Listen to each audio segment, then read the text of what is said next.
just to quote a former colleague of mine, he said, after an introduction like that, I can hardly wait to hear myself talking. But I'm afraid that's maybe was more true in his case than in mine.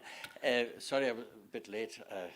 It also reminds me I used to be known in Maynooth as the late Father Henry, because I was always turning up. But I hope I'm still extant and can still think more or less clearly. Just a word about the Sean Memorial, Sean Frayne Memorial Lecture. I'm not sure if I'm the first person to deliver it who actually was a student of Professor Sean Frayne way back. I can hardly believe it was 50 years ago now, almost to the day, in 1972, when I was a second-year student in Maynooth, and he had been in sabbatical and came back and was very much a fresh voice. And one of the things I remember about him particularly, which is kind of relevant, I think, to a person like Nietzsche, whom I wanted to speak a bit about, is that he always encouraged you to have your own ideas and to not just to regurgitate what you'd maybe heard in his lectures, but to think for yourself. So that's maybe makes a little connection between Professor Sean Frayne, the late Sean Frayne, and myself. And also another thing about him was that he, as you know, he became very well known as a scholar later for putting Galilee on the map, the kind of Galilean background to the story of Jesus in the Gospels. And that also, I think, has a kind of connection with Nietzsche in the sense that Galilee, now I'm no New Testament scholar, but I gather that Galilee was a meeting place of different cultures, of the Jewish culture, but also of the Hellenistic cultures at the time, as it's reflected even in the names you find of people in the Gospels and in the New Testament generally, which some of them are a kind of a Jewish background and some are of a more Hellenistic or Greek source, from a Greek source. And so that kind of connection of different cultures was something which I think Sean Frayne highlighted, and it's also something which would connect him, I think, with Nietzsche, because even though he's often a bit of a kind of a bogeyman in Western cultures, a kind of a forerunner of the Nazis, or someone who was recommending the use of brutal power against the weak and the oppressed and so forth, he was actually someone who believed very strongly in the coming together of different cultures, and that new things could be achieved, new discoveries made, if people didn't just stick to themselves and become isolated and cut off from other people. It's when you had this kind of, what the French kind of thing, a brassage, kind of a mixing together of cultures. So I think those kind of couple of points maybe make it maybe a Nietzsche, hopefully an apt subject for a Sean Frayne, Professor Sean Frayne Memorial Lecture. And just finally, since this is the Percy French Summer School, my only claim to connection with Percy French is that I've been helping out for the last 5 months in a little parish called Kilbrony, the Church of Brona, maybe better known as Rostrevin Cologne, which of course is where the mountains of Mourne sweep down to the sea. So maybe there's hopefully a good omen in that regard for my talk. So anyway, what I wanted to talk about were just to highlight two main aspects of the vast topic that I've chosen as a title, which is Nietzsche's Questions to Christianity. And I hope to do it because I must confess that I also have had people who've told me a bad habit of going off at tangents and in discussing any topic at all. In fact, a nickname I gather I had when I was teaching Maynooth was Father Tangent, because I was always, somebody who was taking notes would have divided their page into two and write on one side what I was supposed to be talking about, and on the other side, the tangents I went off at, and he said it was always much more interesting, so I don't know. Maybe that's just my excuse before I begin. But the two kind of main topics I wanted to highlight, because Nietzsche is such a vast field. He's a huge figure, as you know, and libraries have been filled with books on him and on his thought, and for and against, and trying to. This fly is getting in my way here. But anyway, I can only like scratch the surface of a couple of the main areas that he covered. And the two main aspects I wanted to concentrate on were his criticism of what you might call historical Christianity, and the second was, which kind of concentrates more on Christian morality, and the second was what I'd call maybe the whole area of theodicy, which, as you know, is a word that was coined to think about the 17th century, was by Leibniz, to trying to work out how you can justify the existence of we might call it, say, a fallen world, or a world where there's so much pain and suffering, how you can justify that, or how you can explain it if you also believe in a creator God who is basically good. How do these two things cohere? And it's been one of the big difficulties of one of the big questions that Christianity has claimed to answer. Some people would see Christianity as a form of theodicy.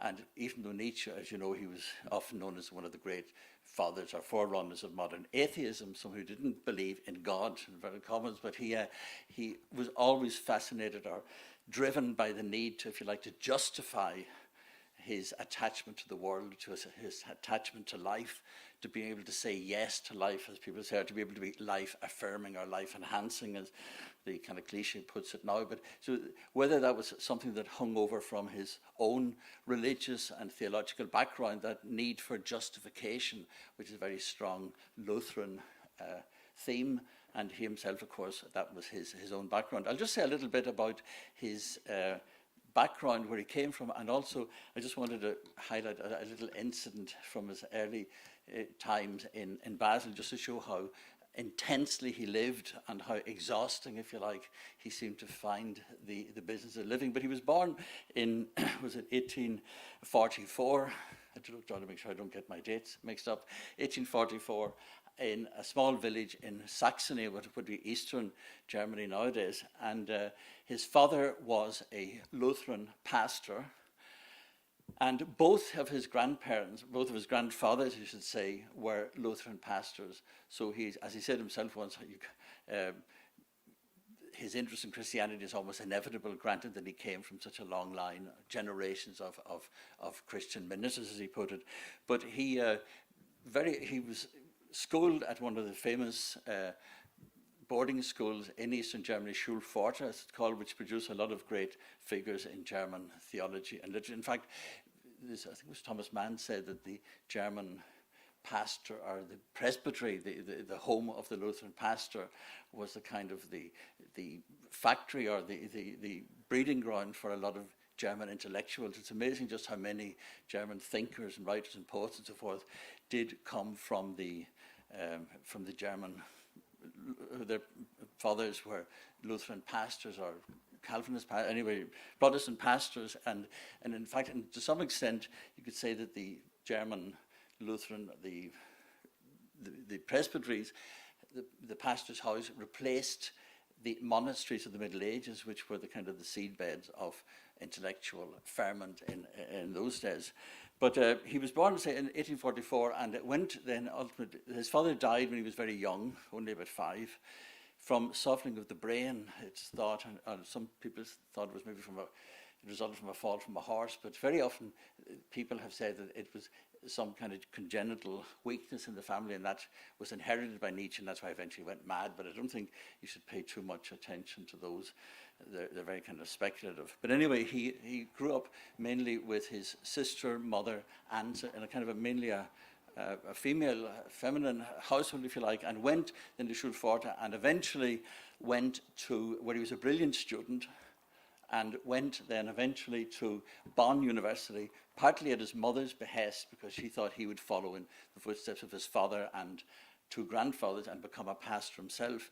So he started off studying both theology and classical philology, Greek and Latin, and after about a year then he got fed up with theology, because he had more or less lost his faith at that stage, and moved with his professor, a man called Ritschl, a very famous philologist in the mid-19th century, who moved to Leipzig, and that's where Nietzsche then moved, and it was again a star pupil of this Professor Ritschl. He was so brilliant that at the tender age of 24, he was offered a professorship in Basel. and that was something which was unheard of. He hadn't even produced a doctorate, but he was so promising and so brilliant that he was the word of his professor, if you like, was accepted. And I think, I don't know if you get into the Guinness Book of Records as the youngest professor of classics ever, but I think Enoch Powell may have beaten by a couple of weeks when he was appointed, I think, at the age of about 24 to a faculty, I think, in Australia. But anyway, it was there that he was appointed in, but I think it was 1869, but in life, at that stage, his relationship with Wagner then became much stronger. And he, if you like, he was a person who was totally convinced of the inner death, if you like, of modern German culture, that the Christianity that people professed was something that was only a shell or a facade. It didn't really mean anything to people anymore, but they paid lip service to it and wanted to avoid the hard questions of what do you do in a world from which God is missing. So Wagner, I think, was a kind of substitute, if you like. Wagner, and also this philosophy of Schopenhauer, who was the great philosopher of pessimism, as he was known. He was someone who was a much sharper figure than a lot of the liberal, easygoing, not too critical spirits that would have been calling the shots, if you like, in German culture at the time. So he began to then to, apart from his classical teaching, he was also interested in the future of our German education establishments, and gave a lot of lectures on that theme as well. And his more or less his point was that philology is okay, or study is okay, but you've got to deal with the real problems of life. What makes life worth living? Why should you adhere to a particular way of life rather than some other? So, but just he also, that's how I got interested in him, was because I was doing a bit of research on a professor of theology, New Testament and early church history in Basel, at the same time as Nietzsche was there, a man called Franz Overbeck, who's not that well known. He often appears in biographies of Nietzsche as his friend, if you like. It just was by sheer, this fly is more interested, I think, in me than I am in it. But who was it? That always reminds me, I think it was Canetti said somewhere that somebody's mind was a bit like a fly, you know, that just when you thought you'd got a hold of it, it would buzz off somewhere else. So anyway, I hope that's not, this fly isn't critiquing me already by his way of flying around. But anyway, what I was saying was Overbeck, it just happened to be by sheer one of those coincidences in life that he and Nietzsche ended up in the same boarding house. They had they both were new to Basel, if you like. Overbeck came a year later, 1870, and they kind of just got to know each other, and they were kind of clicked, as we'd say nowadays. And they had a lot of, I mean, I think Overbeck maybe was the one who filled Nietzsche in on a lot of the background to Christian theology. When Nietzsche quotes theologians like Tertullian or even Thomas Aquinas, I presume the ammunition, if you like, might have been delivered by his pal Franz Overbeck. But they shared about a 5-year rooming together, if you like, in this play in Basel. And then Nietzsche moved off. I think after about 9-10 years, he couldn't stick I think his health had been pretty bad as well. So he got an early pension and just spent then the rest of his life wandering around Italy, the Riviera, and Switzerland, in search always of the ideal climate or somewhere where he could think calmly and get his work done. But he was always, just to give you an example of, I just had highlighted a little episode from his early life when he was in Basel, just to show how that his ill health can be attributed to some extent to the intensity with which he worked, and also the equally intense pitch at which he conducted his friendships. One revealing incident may illustrate this latter point with friendship. One of his friends in Basel, who was a lecturer in philosophy, I think he was, a man called Heinrich Romund. He's just a kind of a footnote, I suppose, nowadays in the history of all this. But Nietzsche had known him from his Leipzig days, and he was, if you like, part of his set. You know, they were like-minded, free spirits, if you like. And Romund began to have serious doubts about all this free thinking and living as a pure rationalist and not believing anything anymore and not following the traditional mores and whatnot and the traditional beliefs of his people. And he began to speak even, say, Roman was finding this all a bit too much emotionally to deal with and wanted to go back to his Christian faith, and even talked about becoming a Catholic priest in Germany. And for Nietzsche, that was almost like a red rag to a bull. I mean, he was deeply upset. And in a letter to a friend of his, a man called Gersdorf, he described Roman's departure from Basel in the following terms. It was horribly sad. Roman knew, repeated endlessly, that henceforth he had lived the better and the happier part of his life. He wept and he asked our forgiveness.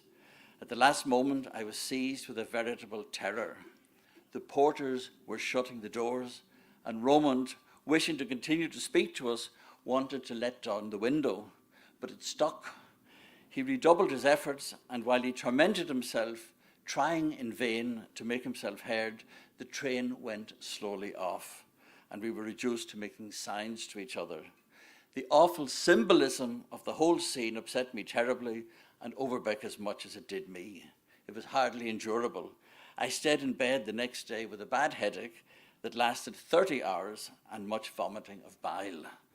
Now, in February of the same year, Nietzsche had written to another friend of his, Rode, a famous philologist, a man who wrote a famous book on the Greeks and the soul and the immortality of the soul, R-O-H-D-E, Rode, about Roman's predicament, and he revealed his strong sense of what freedom of thought owes to the Reformed, to the Protestant tradition. This is, I think, an important point, because I want to say just how I think it shows contradictory aspects of Nietzsche's own thought about the same subject. But at this stage, he was saying, he wrote to this friend Rhoda after this incident with Roman, the guy who had, if you like, betrayed him and given up on the free thinking and gone back to religion. And he said, "Our good, clean Protestant air.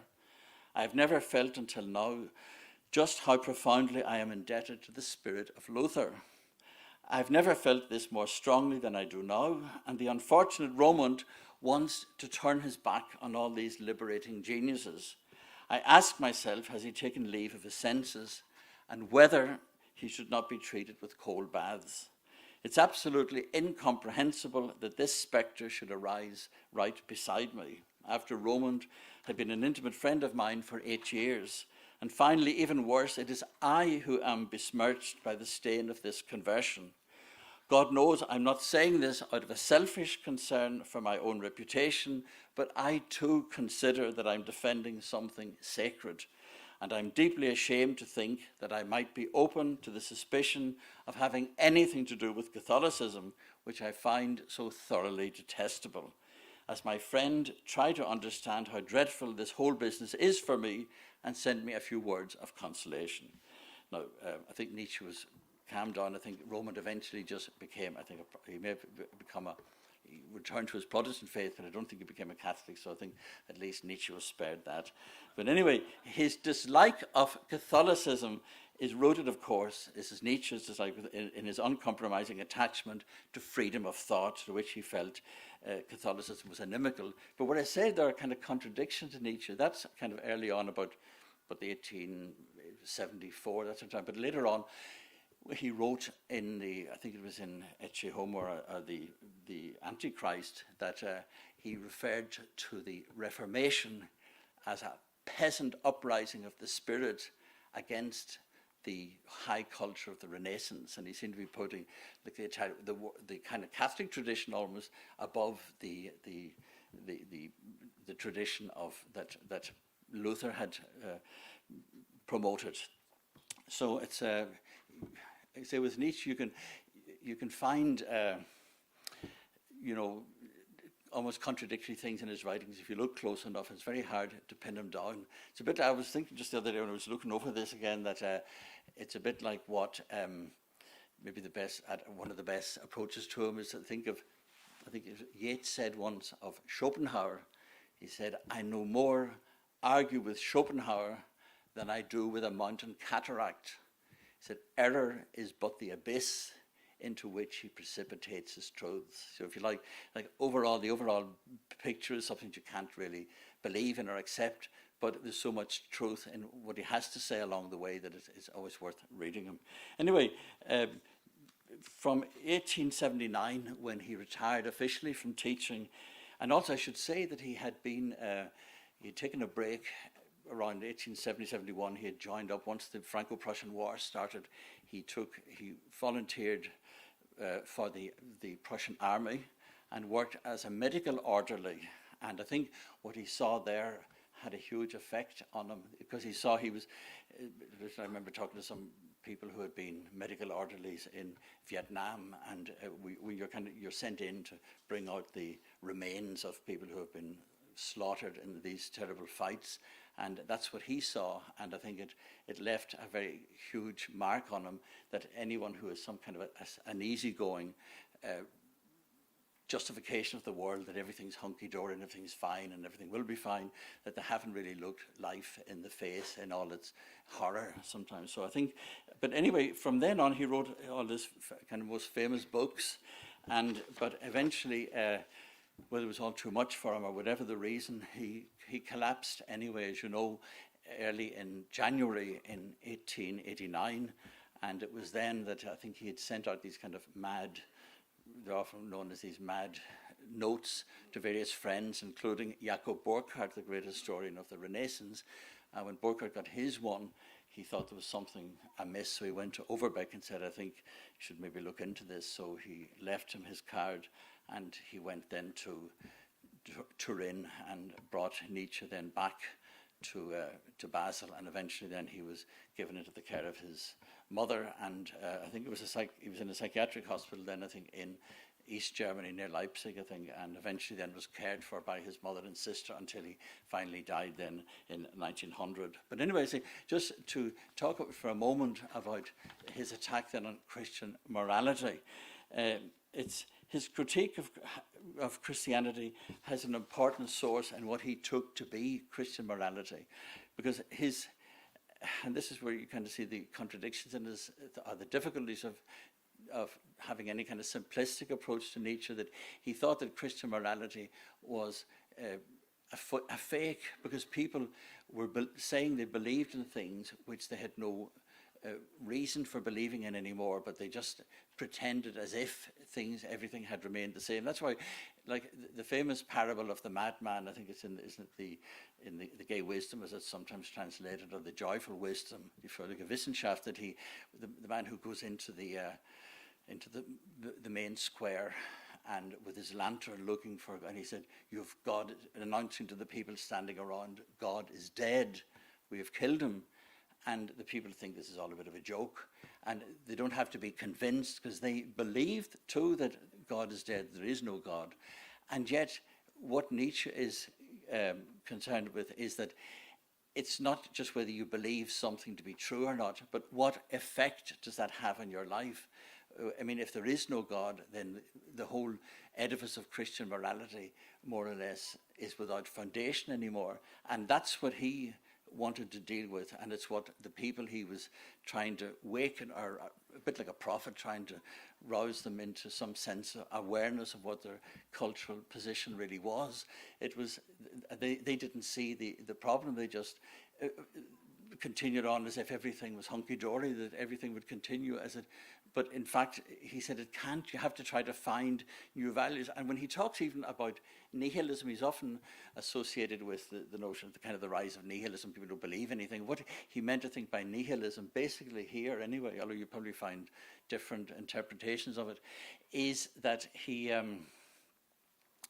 thought that the values which Christian people who were still paying lip service to Christianity, that the values that Christianity was officially or theoretically espousing were values that didn't really exist anymore. They'd been destroyed. There was a kind of nihilism at the very center of Christianity. So we've seen Christian culture as producing nihilism. And his idea wasn't to say, let's have no more values anymore, but let's have honest values, real values, ones that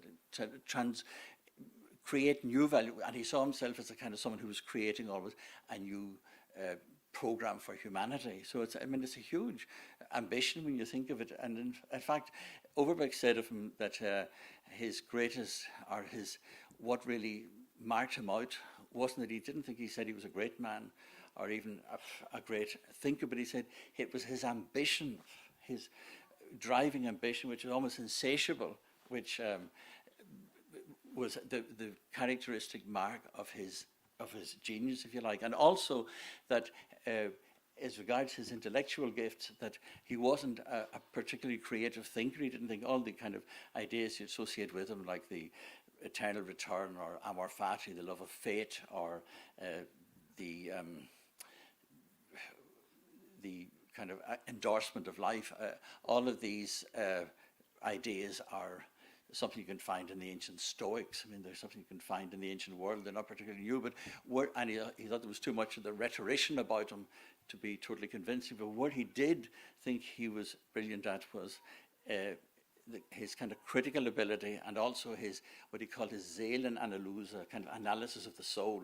But he said he directed his brilliant gifts mainly against himself and destroyed himself, because he was so, even when he talks about this so-called Superman or Übermensch, which is hard to translate. Superman, you think of Batman or something, which is kind of crazy, which is not what he's talking about.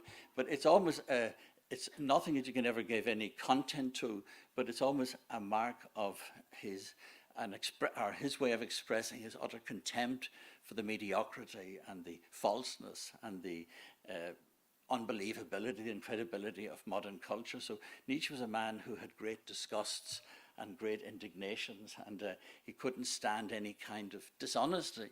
But at the same time, again, just to stress that kind of contradictory quality of his thought, he said what he wanted to have people to be honest. He said, but we have to make sure that in being honest, we don't end up as saints or bores. You know, the idea that that you can become self-righteous, you know, if you're always holier than thou, if you like. So he's there is that. I think it's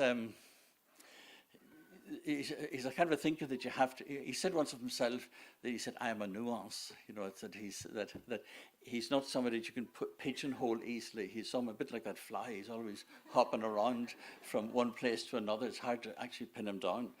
But interesting enough. One of the things that really, though, got his goat, we might say, about Christian morality was that he thought that a lot of the so-called Christian virtues were based on, you know, theoretically they were based on love of your enemy, love of your neighbour, and all the rest of it. But in fact, he said it was really driven often by hatred of people who disagree with you, or people who try to control you. And he thought this is what he called this so-called slave morality. I suppose pointing out that the Bible itself came from two traditions, the Hebrew tradition. The Hebrews were slaves in Egypt, and early Christianity took root among, very often among slaves, or people who were oppressed in the Roman Empire of the time. So that very often they would have put an emphasis on virtues like humility and gentleness, and because they had no way of protecting themselves, if you like, against the master race, the people who were like the Roman Emperor, the Herrenmenschen, these people who were in control of everything and had absolute right, or the right of life or death over the vast majority of people. I mean, life for the ordinary Joe Soap or Josephine Soap, if I like to say, in the Roman Empire wasn't too jolly. I mean, it was, so Christianity in that sense was a liberation. But Nietzsche thinks this was a kind of a very subterranean, a kind of a subtle way of trying to destroy, to sap the strong men from within and bring them down, and eventually it succeeded. But like he said somewhere, where was it? You know, that it's really driven by ambition to succeed and to be successful. And he said, he once took, I think, a line from Luke's Gospel: "He who humbles himself will be exalted." And he said, I improve that. What he really means is he who humbles himself seeks to be exalted. So if you like, people are looking for, say they don't do good because it's good, because it's the right thing to do, but because they're looking for reward afterwards. And they hope that the people who disagree with them, who don't live according to these Christian values, that they're going to get their comeuppance and roast in hell.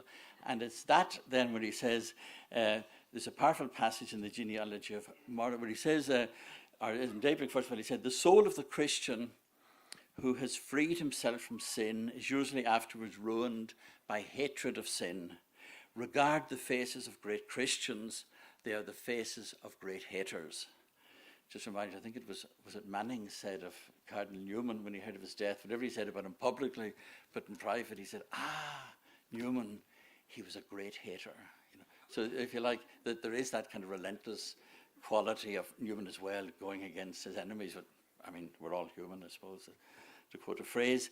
But and also, I mean, this wasn't just something that Nietzsche hit on. There was a kind of a movement all through the 19th century after the Enlightenment of people who were, if you like, rediscovering ancient Greece, but especially the Greek world, which was pre-Christian, if you like, and seemed to show a more jolly, cheerful, admirable type of way of organizing life than the Christians, with all their humility and so forth. And I think it was Heine talked about, Heinrich Heine, the great poet, described the new gods who replaced the old gods of Greece. He called the new gods, the Christian gods, the new ruling sad gods, malicious ones in the sheep's clothing of humility. And I say then, in a powerful passage on the genealogy of morals, Nietzsche raises the question of how the Christian paradise has been conceived. And he writes, "We might even guess, but it's better to have it expressly described for us by an authority not to be underestimated in such matters, Thomas Aquinas, the great teacher and saint." Then he quotes in Latin, "Beati in regno celesti," he says, "meek as a lamb, fidebunt penas damnatorum ut beatudo illis magis complaceat." The blessed in the kingdom of heaven will see the punishments of the damned in order that their bliss be more delightful for them.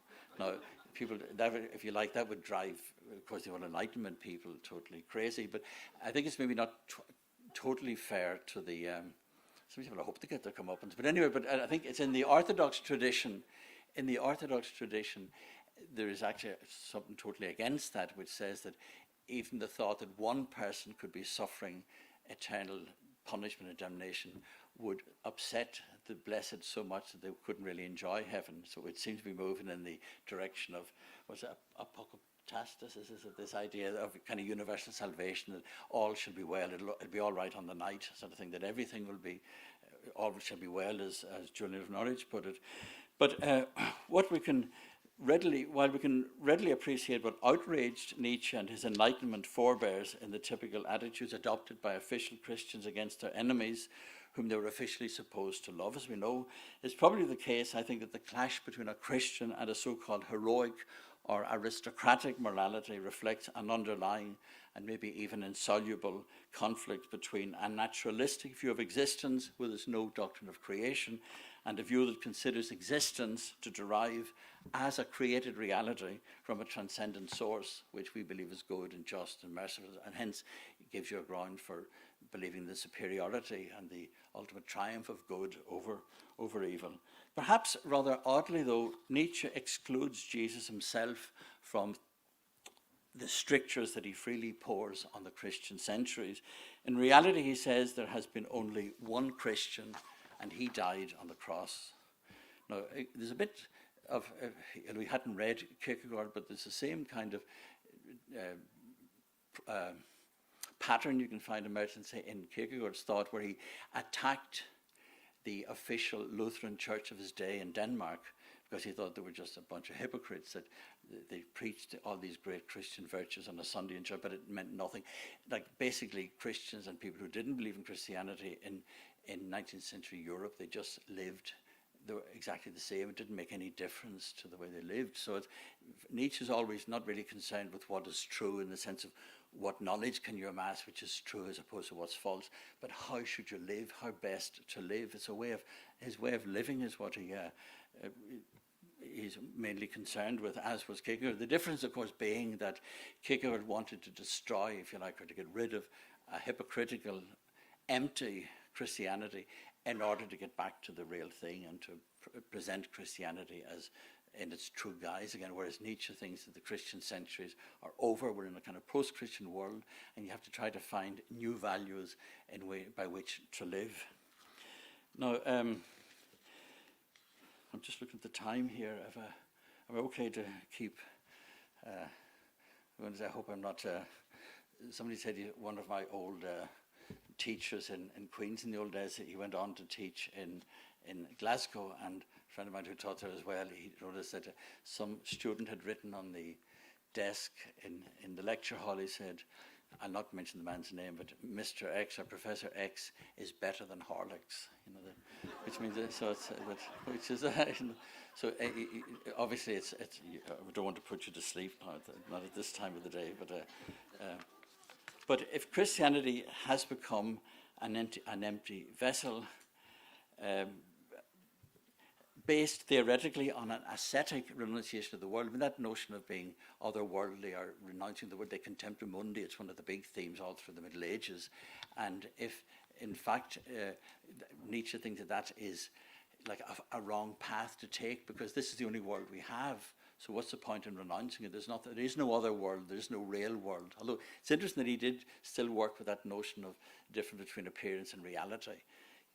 Where you seem to, because otherwise, how can you criticize anything if there's no alternative really? If everything that happens, and that was part of his one of the contradictions in his thought, that he talked about the innocence of becoming, the Unschuld des Werdens. He was trying to get rid of any kind of judgmental attitude to life, or what he called Christian morality as a kind of an executioner's or a hangman's morality. You're always looking to punish people if they misbehave and to reward them if they behave well. But if you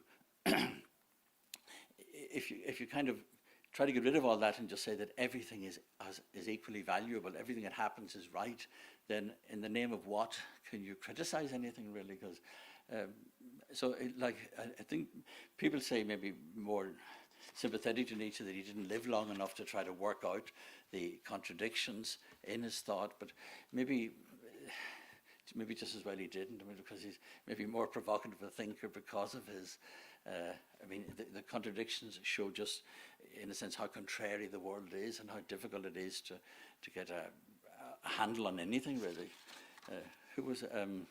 But if Christianity has become an empty vessel and its morality based theoretically on an ascetic renunciation of the world, if it's rejected as not just body destroying but soul destroying, where is one to find new values to replace those officially espoused by Christianity? And that was the quest rather that Nietzsche set himself. And I think there's also in his thinking, there's a kind of almost like a rivalry with Christ. I mean, there's some things in his writings and in his letters which are like, they sound kind of mind-blowing when you read them, where he says that people will read, there'll be institutes set up to study my works, and they'll study them in memory of me, almost like an echo of the Eucharist. Or that he said to one of his friends that he had shot the history of humanity into two parts, like BC and AD, that he had that kind of, and he talked of himself as being ein weltregierender Geist, a kind of a world-ruling spirit that there was. Even though, and again, these contradictions, he said, don't become a follower of me. Don't, if you want to increase your importance, add zeros to your name, nullities who are going to follow you.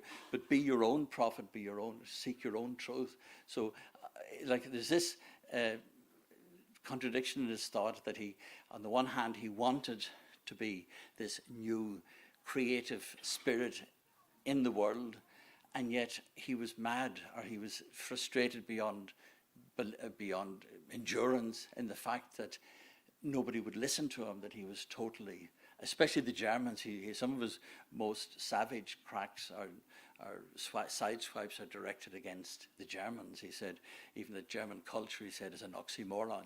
It's a German spirit is an oxymoron. He said, I've had words of appreciation from Jews, but never from Germans. And which kind of gives a lie to the idea that he was kind of anti-Jewish in the sense of anti-Semitic, because even at the end, in his mad letters, he said he wanted all anti-Semites shot. But Ulrich did say about him that his anti-Christianity was in a sense anti-Jew, because like a lot of Enlightenment thinkers, he was against any sort of privileged access to truth which would come, say, through a revelation which the Jews had and the Christians. But I'd better say something, just because I think I'm running out of a wee bit of time, just on the whole theodicy question, which is maybe it's the more important one ultimately. And you might think, well, theodicy is the wrong word to use. Where Nietzsche's concerned, since he'd no belief in God, so he'd no need to try to justify belief in God in the face of the problem of evil. Indeed, the very expression, the problem of evil, as you know, is itself, I think, already a religious expression, or it only makes sense in a religious or a theistic context. If there's no God, there's nothing to be evil about. I mean, everything just happens. It's just one thing happened after another. Some are, we describe as pleasurable, others as painful. Some as good, some as bad, but they're all ultimately indifferent. There's no gold standard of value or of truth. Now, Nietzsche, whether he was driven by his need to justify, as a kind of a hangover from his Lutheran upbringing, his unambiguous affirmation of life in the face of reality, in the face of the reality of the world's suffering and anguish, that's a question I suppose you could debate forever. But it's connected, it seems to me, with his attempted justification, to try to justify saying yes to the world. It's connected with his attempted justification of seeing humanity as just another part of nature. You know, if you're a naturalist, if you're a natural, if there is no other world, no divine sphere, no transcendence, then everything is just part of the same substance, without any special distinction being accorded to human beings, which Judaism and Christianity both do, as made in the image and likeness of God. Despite the power of his rhetoric, however, he has to admit to being unable to find a convincing answer to the question of why the task he has set himself is so important. So beyond good and evil, he writes, to translate man back into nature, to become master over the many vain and overly enthusiastic interpretations and connotations that have so far been scrawled and painted over that eternal basic text of homo natura, man, just a natural man, to see to it that man henceforth stands before man, as even today, hardened in the discipline of science, he stands before the rest of nature, with intrepid Oedipus eyes and sealed Odysseus ears, deaf to the siren songs of old metaphysical bird catchers who have been piping at him all too long. You are more, you are higher, you are of a different origin. That may be a strange and insane task, but it is a task. Who would deny that? Why did we choose this insane task? Or putting it differently, why have knowledge at all?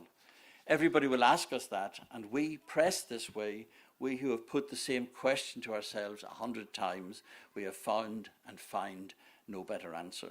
So if you like, he's admitting he doesn't really know. He can't really. It kind of comes down to a belief in his endorsement. His saying yes to the world is a kind of form of faith which he pits against Christianity's faith in saying yes to the world, because you believe it has been redeemed by the sacrifice of Christ, by the Son of God coming on earth to redeem the human race. But since Nietzsche can't believe in God, the only way he can say yes to life is by accepting not only the good things that happen, but the awful things that happen. And that's why his eternal return, I don't think you can take it really as a scientific hypothesis, but what he's saying is that you'd have to be able to say yes to the world. You'd have to be able to say that there's no escape hatch, there's no happy ending.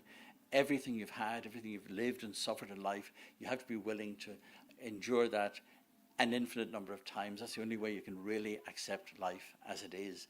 And I think most people would find that a bit of an ask. I think it's if you like, it wasn't so much the intellectual problems that Nietzsche had with Christianity or with life that undermined it, but I think trying to come to terms emotionally with a belief where everything that happens, no matter how awful, so what's going on in Ukraine today, for example, or in Syria or Yemen, that it's of no more difference than a stroll in the park. You know, it's, how can you live with that kind of reality? And Nietzsche, I think, finds it difficult. Well, I think just to end just by saying this, I think his friend, it's interesting too that Overbeck regarded Nietzsche's optimism, he called it the optimism of a desperado. And that judgment is echoed also by the Spanish, well, he wrote me in English, George Santayana, the philosopher George Santayana. He said, behind his gay wisdom and trivial rhymes lies a great anguish. His intellect is lost in a chaos. His heart denies itself the relief of tears and can vent itself only in forced laughter and mock hopes that gladden nobody, least of all himself. And more recently, Kolakowski, to give him his pronunciation, I think, has written, but behind Nietzsche's noisy exaltation of life his apotheosis of all that is lofty, powerful, noble, and great, one can sense the helpless flutterings of despair, the incurable despair of a mind wounded by the discovery of the meaninglessness of existence. Now, Nietzsche, I think, will continue undoubtedly to be a thorn in Christianity's side, no worse for that, while at the same time demonstrating the curious fact that Christianity, remember this, perhaps more than other religions, but I speak as one less wise, maybe you can contradict me on this, more than other, creates the figure of the apostate, as if to show that the demand of truth which Christianity lays claim to continues to live paradoxically in the lives of even those who reject it most vehemently. And with that, I'll release you to do something a bit more. Thank you very much for your attention.